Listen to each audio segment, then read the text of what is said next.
What's up guys, my name's Theo, you're watching Stoked and Steezy, and today I'm going to be learning how to rig a highline, and if you watch this whole video, you can learn too. Right now, while we're currently on the island of Oahu, we're practicing highlining, which is slacklining over a canyon. Definitely ups the stakes a good bit. For those of you guys who don't know, Stoked and Steezy, we're a group of adrenaline athletes who participate in so many different sports. Don't just subscribe for this, we also do cliff jumping, base jumping, skydiving, skating, pretty much every action sport. By the end of this channel, we're going to try everything once, and real quick while you're watching, drop a comment because it does help us a little bit.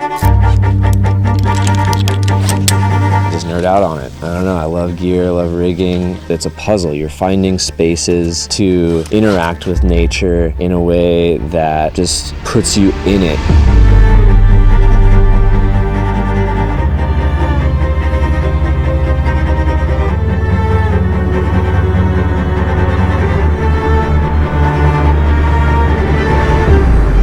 It's a feat of engineering to rig a wiggly bridge, you know, kilometers long.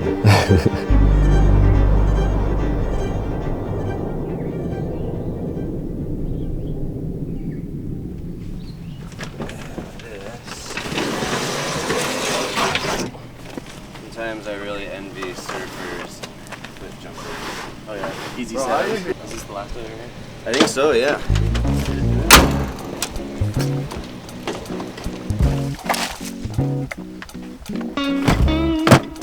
So the way I got tapped in with this community of highliners out here in Oahu, 4 years ago, I was slacklining in Austin, Texas, and I met this guy named Angel. He was a highliner as well, and he basically put me on. He was like, yeah, come check it out. We're doing a highline at this bridge. And then I started traveling. 4 years later, me and Angel are both on this island, and he's like, dude, there's a rad community. You gotta come be a part of it. And that's how we're here today. Angel introduced me to our friend Caleb. Caleb is probably one of the best riggers I've ever met in my entire life. This dude actually has the world record for the longest highline rigged by one person. My name is Caleb, call sign Howley. With the Rocky Talkies, we have call signs. Began slacklining back 13 years ago, and I went 8 years without knowing highlining existed. My name's Zach. I started slacklining here in Hawaii like 3 years ago. There's a bunch of different branches of slacklining. There's water lining, park lining, highlining, freestyle highlining. If you want to get really snobby about it, a highline is where the length of the line is longer than the height of the line. So if it's a 60-meter line, it's got to be higher than a 60-meter drop. All right, harness up. Some crucial gear when you're getting into highlining is having a harness, a rollie, and a PAS. And we all know what a harness is. A rollie is a pulley specifically made for sliding on slack lines. And then you have your PAS, which is called a personal anchor system. Basically a little leash that you have attached to you. You can unclip a carabiner and clip it to an anchor to keep you safe at the edge. You know what I mean? Oh yeah. So this way I can... So it's like if it's me looking for a spot, all I need really is just a valley like this, or like, you know, a drop like this, and then 2 points where you can make anchors. And I think it's as simple as that. It's just either some bolts over there, or some trees over there, trees over there. But if you have like the expertise of like Caleb, he can like look for like, you know, like large rocks to tie ropes to actually create anchors. You know, he could actually like make A-frames to create anchors like that. When you're establishing a spot, you want to figure out what's going to be happening in each location of the gap. You have the terminology of home side for where you're going to be doing the most amount of tensioning, tying in and getting off the high line. And we have the far side or the static side, and that's how we communicate who's going where, what gear is going where. We got our home anchor, so that is going to handle the webbing, and this is going to be our anchor for our curtain line. Webbing is what we often refer to the slackline as. It's a type of strap, not quite rope, right? At this point, Zach, yeah, if you're down to cruise over there with the static material, we'll catch the drone and then we'll all cruise over there and do the next phase. Got our beast right here. Those two go together.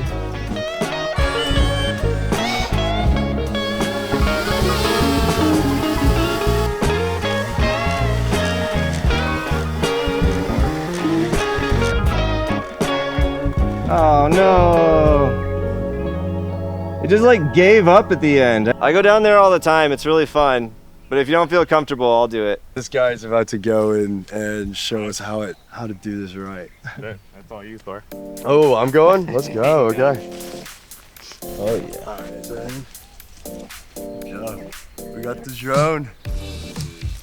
It's basically just a bigger version of a kite reel. Untie this, clip it to that orange fishing line, feed it out. And with this, we're gonna bring the curtain line and the pole line over here. It's a 500-pound test fishing line so that it'll handle the weight.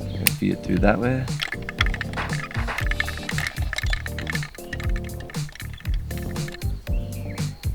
So next up, now that we have this 500-pound line, we're gonna set these 2 cords across, and these 2 are gonna be strong enough to actually pull the entire slack line across. So go ahead and pull the fishing line in. We're gonna feed out the 2 lines.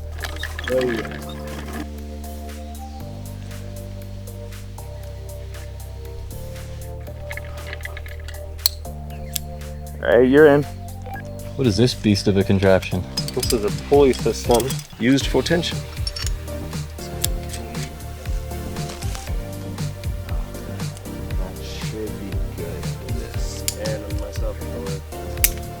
Yeah, these are like the shower curtain rings, the drapery rings. We'll be connecting the end of the slack line to the curtain line. The team over there is gonna pull on this pull line. It's gonna pull the slack line across. All right, Thor, you're good to start pulling. And you guys can let some out.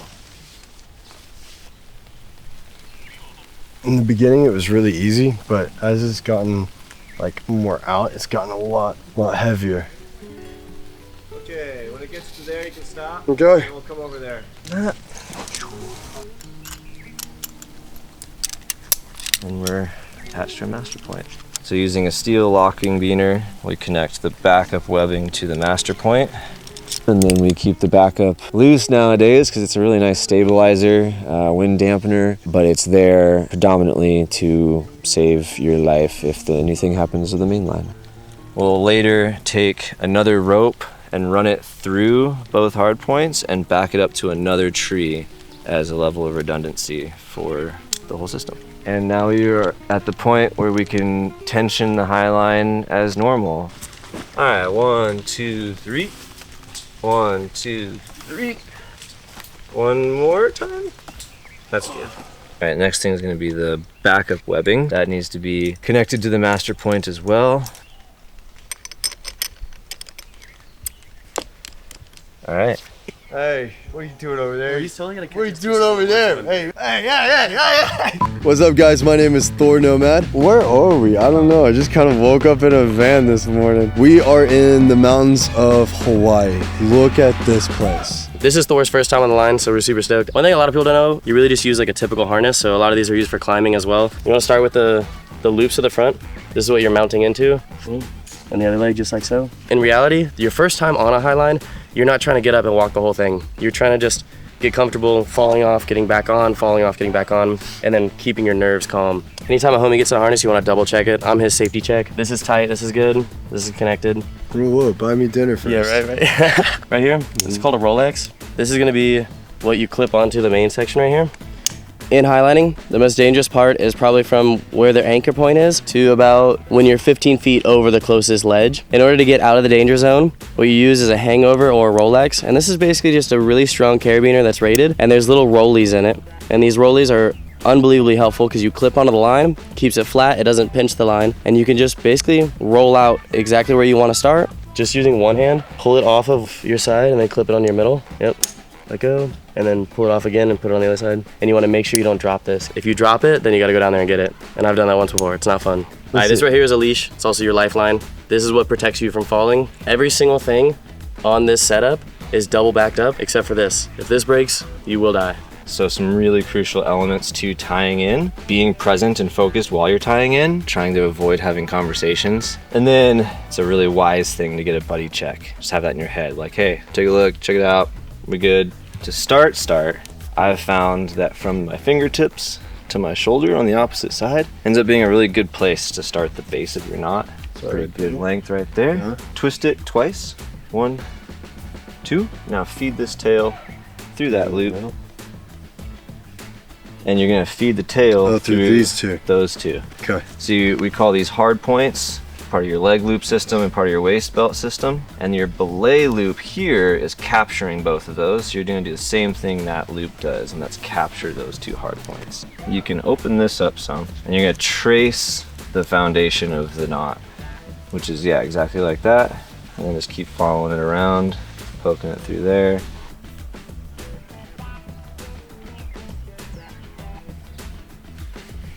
and then check your dressing. So before you pull it too tight. This is kind of looped funny. It's got a weird. So put that over. Oh, just these two? Yep. Oh, okay. Cinch that down a little bit. That's pretty good. Now you're locked. So now at this point, I would double check it for yourself. Okay. That you have basically 10 strands showing. 2 strands, 4, 6, 8, and then 10 would be down here. You got your 2 hard points, and then you get yourself a little buddy check. Who wants to check me? All right, let's see it. You got 2, 4, 6, 8, 10, and then 2 hard points. Yeah. He's good to go. So go ahead and clip in. I like to leave the leash behind me. If it's in front of you, then you're like messing with it in front of you the whole time. But yeah, definitely just walk down slowly until you feel yourself fully on it. And whenever you're pulling, make sure your hands aren't in front of it or you'll catch it. All right, bro. You got it. Good luck. I'll meet you over there. Sounds good. Are you guys ready? Let's do it. Pause the video right now and comment whether or not you think Thor's gonna make it or not.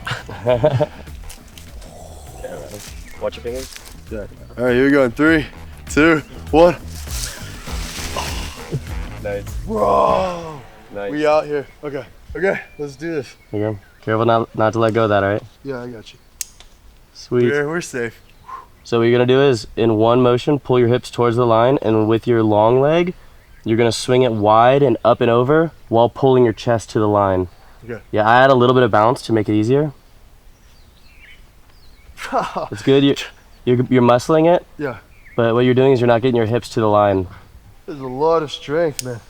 Woo! I don't know how you guys aren't just like ripped by now. Yeah. Dear God. All right, so I'm back at it. Going to give it a second go around. From videos, this looks not that hard. In real life, this is so much energy and so much strength. So by the time they gave me all the tips and everything that I needed to get up on the line, I was already zoinked. That was a good level 1. Now that we've learned, I'm gonna go back on the line, and my goal for this one is to just sit up on the line. I'm breaking this down so hard because literally it takes so much effort. I don't think you guys understand. The strength these guys are using is insane. Yeah, let's put this on and let's get out there. So red is the top, and then the green side is the bottom part. And then you want to make sure your safety line is also connected and underneath, because if this line snaps, this is going to be the one that saves your ass. Can we say that? Yeah. Okay. All right, tally ho. Tally ho. Let's go. There you go. Focus on getting your hips up to it more, and then you're going up and left. Swing wide. Want some pointers, Thor? Yes, please. Instead of flipping like that, wind up and then flip around that way. Yeah. Oh, that makes sense. Yeah. Okay. All right, we'll give that a shot then. then We get come as up, we close- pump, and then swing back up this way. Yeah. There you go. There you go. No way. No way. No way, dude. Let's whip.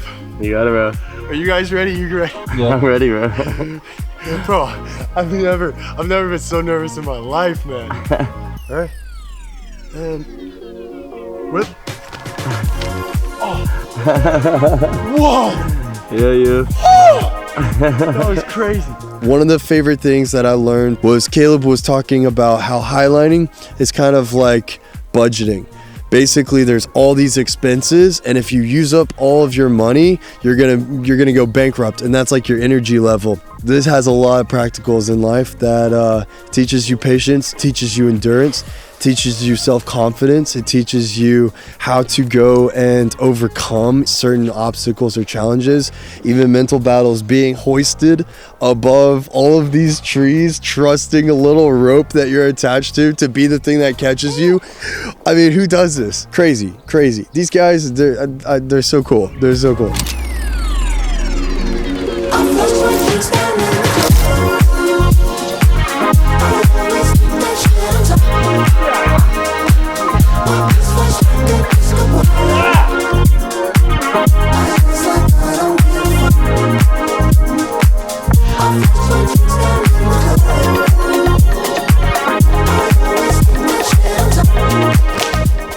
So when you're up there, we have to fight the fact that everything in our brain is saying, you might die. Why are you doing this? You might die. Your adrenaline is absolutely spiked. You're so fired up and you're trying to stay calm while walking on this line. And then whenever you conquer that and get over it, you're so high on life and you're just so stoked. And that's what this channel is all about, Stoked and Steezy. It's about being stoked on life and being Steezy, which is style with ease.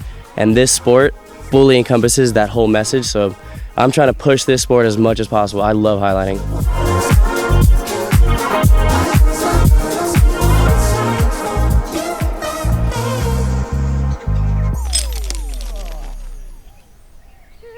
Today was actually the first day that I got to learn how rigging fully works. Legitimately, one small mistake is your life and you're dead. But as long as everything is done correctly, then it's actually a pretty safe sport, minus a couple whips.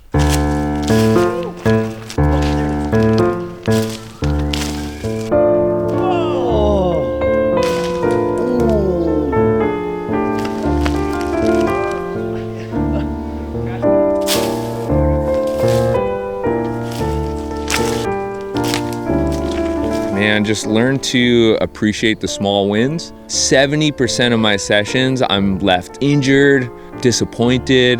The webbing itself, when it's coming upwards and you have like a big bounce, there's a lot of force pushing up. So if you land the wrong way, it can really tweak you. What you want to do is, when falling, I want to push forward and do a half front flip.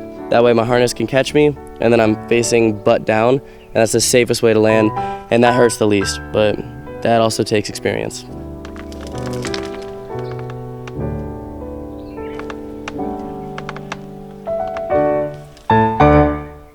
If you're interested in getting into slacklining, highlining, more than likely there's a community somewhere near you, and it's just a Facebook group or Instagram page away. There is a sizable platform called Slack Chat on Facebook. You can reach out on that platform and ask, and they will typically connect you with a Facebook group page or a phone number in a surrounding area. If it doesn't exist, make it happen. Get yourself a slackline and throw it up at the park. You'll make yourself a friend, I promise. When you set up a slackline and people see you, people stop. And engage with people. Ask them if they want to try, even if they're 70 years old. It's hilarious the conversations you can start up with people just by inviting them to get on a wiggly bridge. One more thing. Really? Which one of you wants to hold the cattail? But you can't hold the fuzzy part. You have to hold the handle. Oh, here, let's point it. Let's point it like this. What's your name? Hazel. Hazel! These are my little monkeys. And just to encourage people who are like nervous or afraid of getting into this, I've taken both of them out on multiple highlines, and they enjoy it. They have a blast, and they bring such a spirit of wonder and amazement in this environment, and that's what I want to perpetuate in this community, because communities can get strained, things can get difficult, but if we maintain amazement and wonder and can be like kids, that can bear responsibility as well. But keep in touch with being kids. That's probably the greatest thing that I take away from this silly little sport we call highlining.